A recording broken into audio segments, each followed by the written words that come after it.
আদালতে এসেছেন বিচারপ্রার্থী সালেহা বেগম। এসে দেখেন আইনজীবীদের আন্দোলনের কারণে আদালতের কার্যক্রম বন্ধ। বসে আছেন কোর্ট খোলার অপেক্ষায়। সালেহা বেগম এসেছেন বরিশালের মেহেন্দিগঞ্জ উপজেলার আন্ধারমানিক থেকে।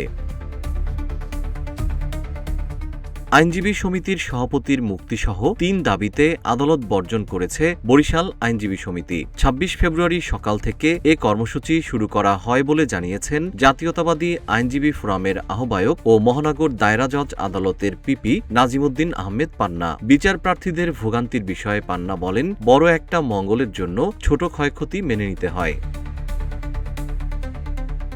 জাতীয়তাবাদী আইনজীবী ফোরামের সদস্য সচিব আবুল কালাম আজাদ ইমন তাদের দাবিগুলো তুলে ধরেন। এর মধ্যে অন্যতম দাবি হল সমিতির সভাপতিকে মুক্তি দেওয়া, মিথ্যা মামলা প্রত্যাহারের দরখাস্ত দেওয়া। ইমন বলেন, আপাতত আমরা আদালত বর্জন কর্মসূচিতে আছি। পাশাপাশি বিষয়টি নিয়ে একটি সমঝোতার কথাও চলছে। আমরা চাই বিষয়টি ভালো একটি দিকে যাক, বার ও বেঞ্চের সম্পর্ক অটুট থাকুক। তবে ২৬শে ফেব্রুয়ারি কোনো ফয়সালা না হলে কেন্দ্রীয়ভাবে কর্মসূচি দেওয়া হবে বলেও জানান তিনি। এদিকে নারী ও শিশু নির্যাতন অপরাধ দমন ট্রাইব্যুনালের এভিপি সাইদ চৌধুরী বলেন, ফ্যাসিবাদের সময় নিয়োগ পাওয়া বিচারকরা ফ্যাসিবাদকে জামিন দিয়েছে। তার প্রতিবাদ করায় বারের সভাপতিসহ ১২ জনের বিরুদ্ধে মামলা হয়েছে।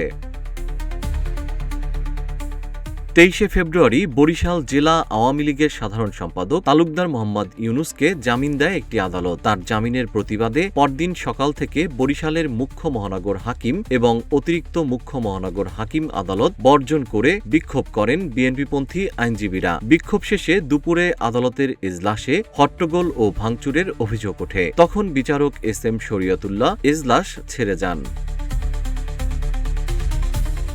এ ঘটনার একটি ভিডিও সামাজিক যোগাযোগ মাধ্যমে ছড়িয়ে পড়ে। এরপর বরিশালের অতিরিক্ত মুখ্য মহানগর হাকিম আদালতের বিচারক মহানগর পুলিশের কোতোয়ালি থানায় মামলা করেন। তারপর ২৫শে ফেব্রুয়ারি দুপুরে বরিশাল জেলা আইনজীবী সমিতির সভাপতি সাদিকুর রহমান লিংকনকে গ্রেপ্তার করে আদালতের মাধ্যমে কারাগারে পাঠানো হয়।